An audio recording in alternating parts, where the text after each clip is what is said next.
여러분 안녕하십니까? 정치 내비게이션 아나운서 정승조입니다. 새누리당도 싫지만은 야당은 더 믿음이 가지 않는다. 이번 재보선에서 유권자 사이에 광범위하게 형성된 정서라고 합니다. 새정치민주연합은 야당다운 선명성이나 치열함도, 새로운 시대에 걸맞은 참신함과 전문성도, 민심을 끌어당기는 섬세하고 치밀한 전략도 보여주지 못했지요. 이미 이명박 정권 때부터 줄곧 실패를 거듭해온 정권 심판론의 낡은 구호에서 한치도 벗어나지 못했습니다. 선거판 전체를 아우르는 의제나 담론 하나 제대로 내놓지 못한 정당에 유권자들이 표를 줄 리 없을 텐데요. 결국에는 김한길, 안철수 공동대표 체제가 넉 달 만에 막을 내렸습니다. 강력하고 새로운 야당의 건설은 야당을 위해서만이 아니라 국가의 앞날을 위해서도 절체절명의 과제가 아닐까요? 야당의 분발 기대해보면서 정치 내비게이션 금요일 순서 시작하지요.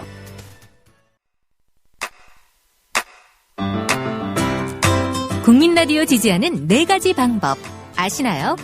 다운로드하기, 별점 주기, 댓글 달기, 구독하기. 국민 라디오를 보다 많은 이들에게 전할 수 있는 가장 손쉬운 방법. 다운로드하기, 별점 주기, 댓글 달기, 구독하기. 잊지 마세요. 다운로드하기, 별점 주기, 댓글 달기, 구독하기.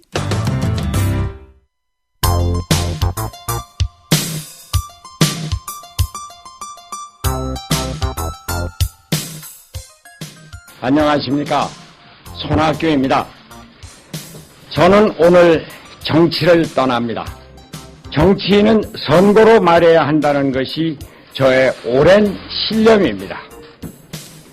저는 이번 730 재보선에서 유권자들의 선택을 받지 못했습니다. 그 뜻을 겸허히 받아들이고자 합니다. 저 자신의 정치력 역할에 대한 국민들의 판단이고 민주당을 비롯한 한국 정치의 변화에 대한 국민의 여망이라고 보았기 때문입니다. 1993년 정치에 입문한 이래 분에 넘치는 국민의 사랑과 기대를 받았습니다. 2007년 한나라당을 탈당하여 시베리아 땅으로 나선 이래 민주당과 함께한 저의 정치 역정은 순탄치는 않았지만 보람있는 여정이었습니다. 정치인은 들고 날 때가 분명해야 한다는 것이 저의 평소 생각입니다. 지금은 제가 물러나는 것이 순리라고 생각했습니다. 책임 정치의 자세에서 그렇고 또 민주당과 한국 정치의 변화와 혁신이라는 차원에서 그렇습니다.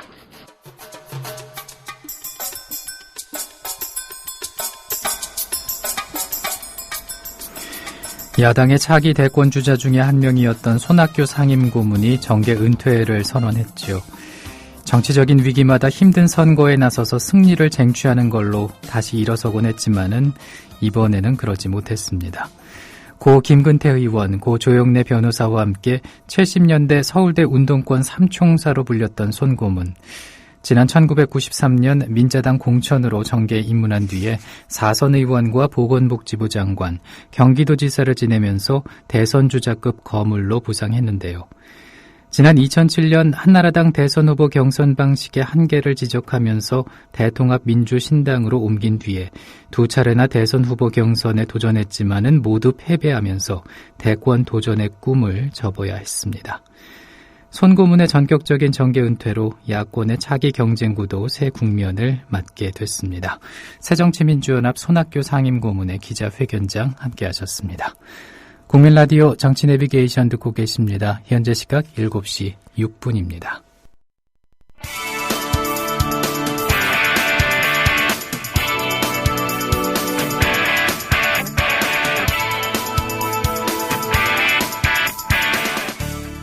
현장성과 깊이가 다른 정치 해설. 지금 여러분께서는 정치 내비게이션을 듣고 계십니다.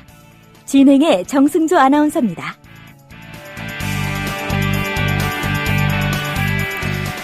계속해서 금요일 정가레이더 시간입니다. 이강윤 정치평론가 전화 연결돼 있습니다. 안녕하십니까? 안녕하세요. 네. 이번 재보선 결과로 후폭풍이 만만치 않을 것 같습니다. 새정치민주연합 말이죠. 네. 향후진로 어떻게 전망하고 계십니까?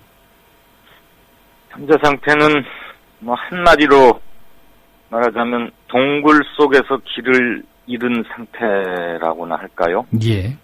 아직은 시계 제로이자 폭풍 전야 같은 그 각 계파 간의 전운도 감돌 겁니다. 지금 이게 뭐 곧바로 수면 위로 튕겨쳐 올라온 건 아니지만 이렇게 될 가능성은 대단히 높죠. 한마디로 당 전체의 그 체질, 당을 전면적인 재편이 불가피하다. 이를테면 컴퓨터로 말을 해보자면 우리가 컴퓨터가 뭐가 잘 얽히고 프로그램끼리 부딪히고 충돌하고 그래서 잘 안 되면은 하다 안 돼서 포매팅이라는 걸 한번 해보지 않습니까? 그렇죠. 완전히 지우고 새로 까는, 그러면은 잃게 되는 데이터도 있고 그렇지만 일단은 싹 밀어버리고 깨끗한 상태에서 시작하니까 컴퓨터가 이제 처음처럼 다시 잘 될 가능성도 물론 있는데, 그때도 컴퓨터의 운영체제라는 것을 옛날 걸 그대로 쓰면 또다시 또 이렇게 버벅거리거나 고장이 나거나 그럴 가능성도 높지 않겠어요? 예. 그러니까 운영체제까지 싹 바꾸는 전면적 포매팅, 이런 게 필요하다는 거고요. 지금 현재 당헌 당규에 따라서 이제 비상대책위원회로 전환을 했고요. 박영선 민주당 원내대표가 이제 비대위원장을 잠시 맡는 거죠. 예.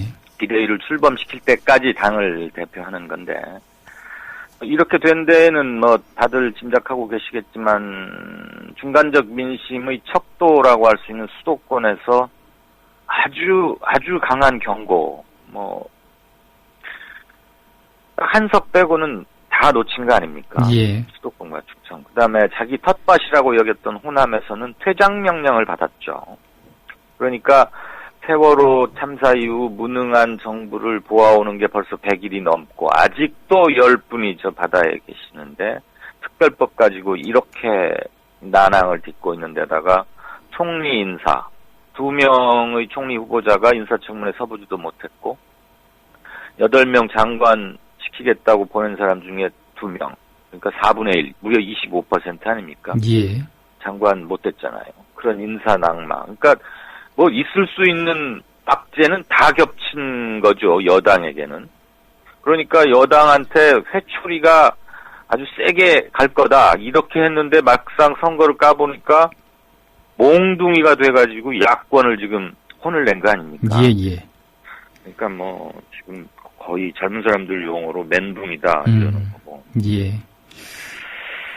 박영선 원내대표가 이제 대표 직무대행을 맡아서 임시 지휘봉을 잡게 됐는데, 원래 비대위, 즉 비상대책위원회라는 것은 말 그대로 비상할 때 만드는 거니까 오래 가면은 그건 비상국면이 아니잖아요. 예, 그렇죠. 몇 개월 지속되면 그건 상시체제인 거지 무슨 비상대책위는 아닌데, 문제는 곧 이어서 가을 정기국회가 시작되고 하니까 새로운 지도부를 선출하려면 전당대회를 열어야 하는데 그 시기가 조금 마땅치 않은 점이 있습니다. 어쨌거나 중요한 것은 앞으로 이제 비대위로 전환할 때 당의 재건 작업을 맡을 비상대권을 누가 맡느냐, 이게 굉장히 관심이자 현재로서는 유동적입니다. 예. 정말 혼돈의 새정치민주연합이 아닌가 그런 생각이 드는데, 이런 질문도 드려보고 싶습니다. 네. 그렇다면 이런 상황에서 친노그룹 등 구 당권파가 전면에 나서게 될까, 어떻습니까? 예, 일단 가능성은 상당히 높고, 거론되는 가능성 중에는 그게 제일 유력한 대안이 될 수 있다고 보는 게 일단은 상식적이죠. 왜냐하면 지난 3월 초에 김한길과 안철수 두 정치인이 전격적인 합당, 신당 창당을 선언한 거 아닙니까? 그래서 지금 새정치민주연합이 만들어진 지 넉 달 만에 큰 선거 2번 치렀는데 6.4 지방선거 때는 비겼다 어쩌다 그러는데 당시에도 저는 야권이 진 거라고 말씀을 드린 바 있습니다만, 이번에는 이론의 여지 없이 충격적인 참패를 한 거 아닙니까? 예. 그동안 김한길, 안철수 이 두 사람이 당을 이끌어왔는데 그들과 좀 반대편 쪽에 서 있던 이른바 구주류, 그러니까 친노나 또는 486의 일부, 그다음에 정세균계라고 불리우는 몇몇 의원들도 여기에 들어갈 수 있죠. 이런 걸 그냥 뭉뚱그려서 구주류라고 하는데, 이 사람들이 이번 선거의 참패는 공천을 잘못해서 이렇게 된 거다. 그러면서 빨리 저 전당대회 열어가지고 새로운 지도부를 구성하자, 뭐 이렇게 공세적으로 하고 나올 것으로 예상을 좀 하긴 했는데, 섣불리 그러지 못한 게, 뭐 좀 아슬아슬하게 졌는데 참 왜 우리 분패 그런 말 하지 않습니까? 그렇죠. 예.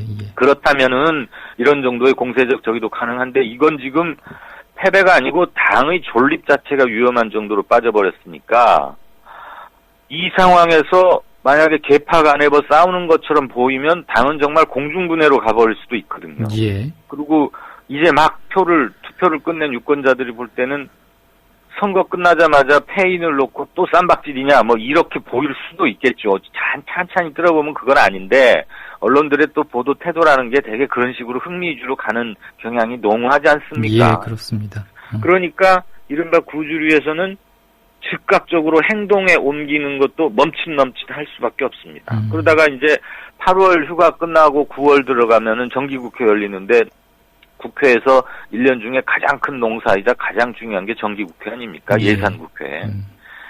올 한 해 결산하고 내년 예산 얼마로 짜고, 이게 뭐 정기국회의 가장 중요한 일이라는 건 이제 뭐 다 아시는 일일 테고.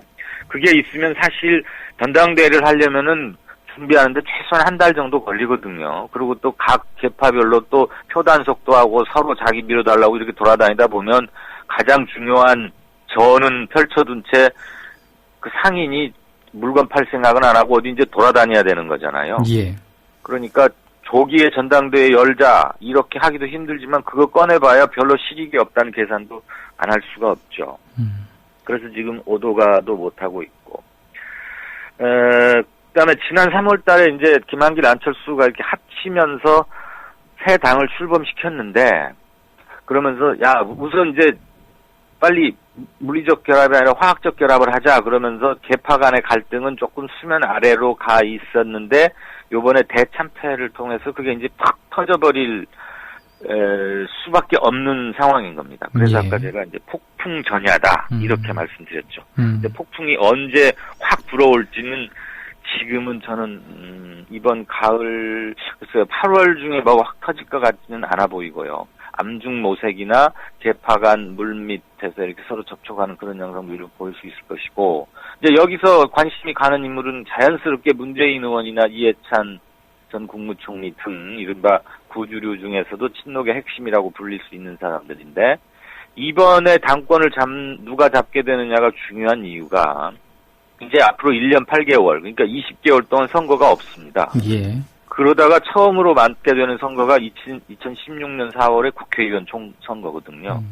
그러니까 이제 그때까지는 국민의 심판을 받을 기회는 없고 당을 이제 체질을 바꾸고 체력을 길러서 국민 앞에 다시 한번 인사장을 내밀어야 하는 건데, 2016년 4월에 열리는 총선의 공천권을 갖게 되는 겁니다. 요번에 만들어지는 지도부가. 예. 그러니까 각 계파 간에서는 또 양보할 수 없는 한판 싸움은 불가피한 거죠. 예.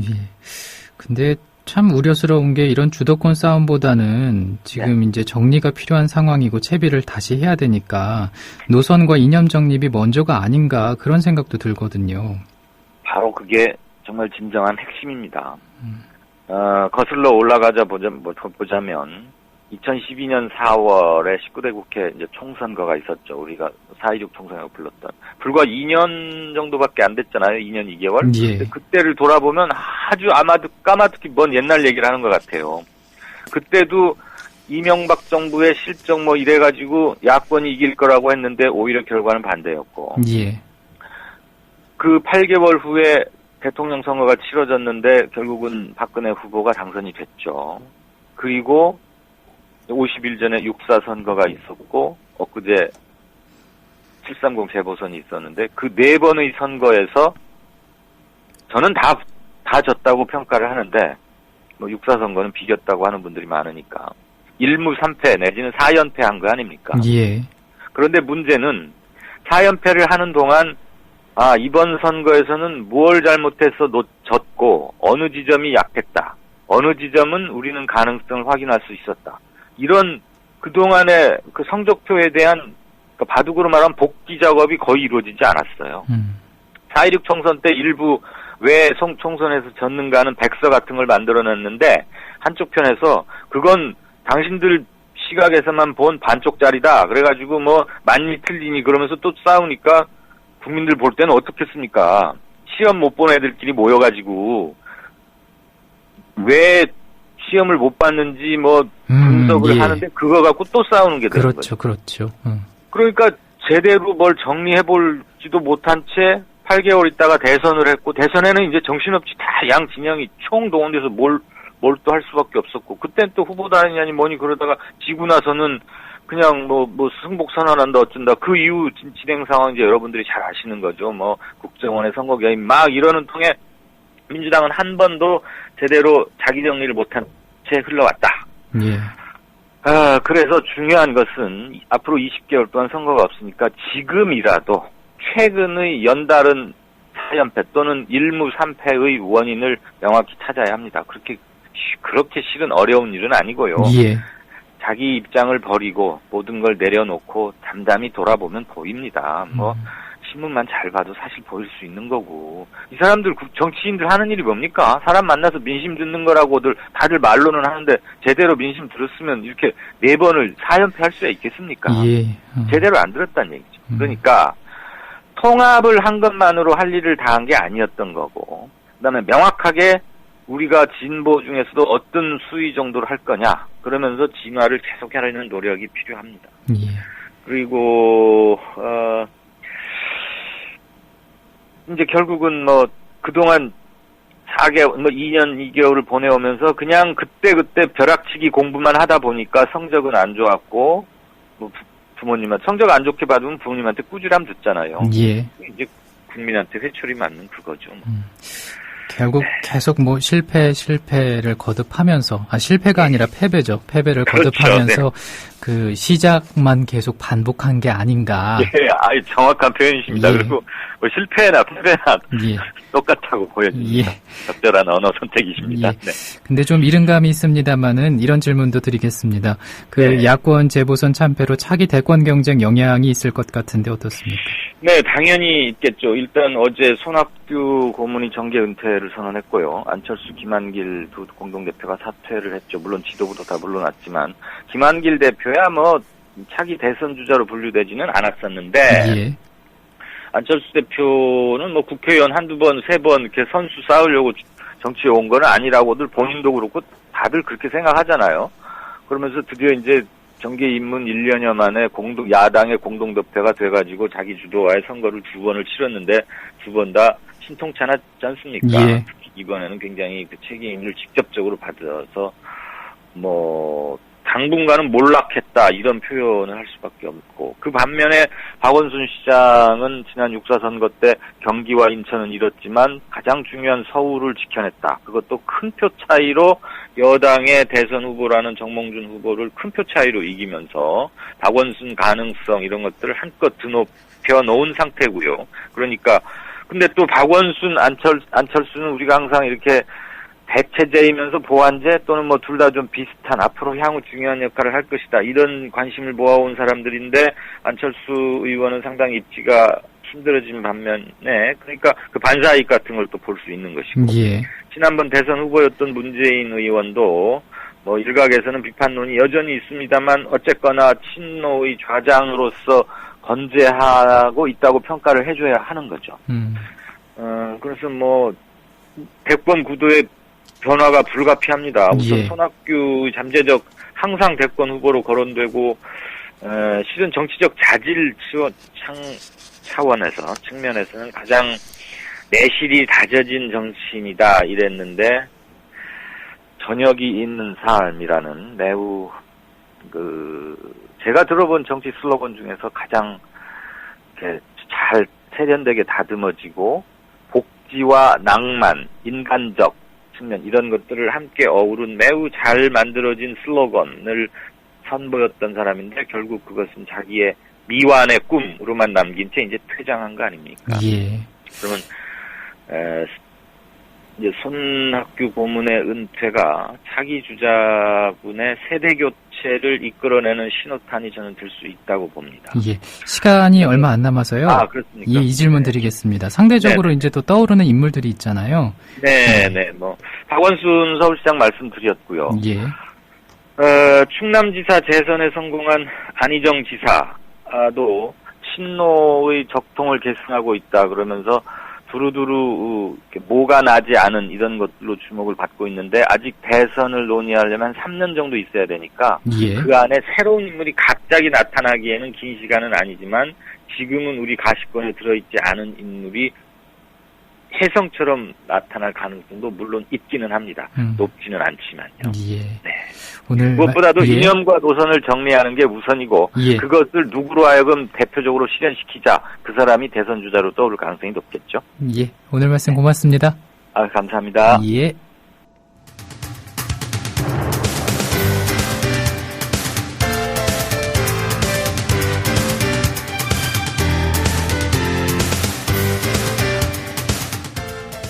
정치 내비게이션 금요일 순서 마칩니다. 주말 잘 보내시고요. 다음 주 월요일 아침 7시에 인사드리지요.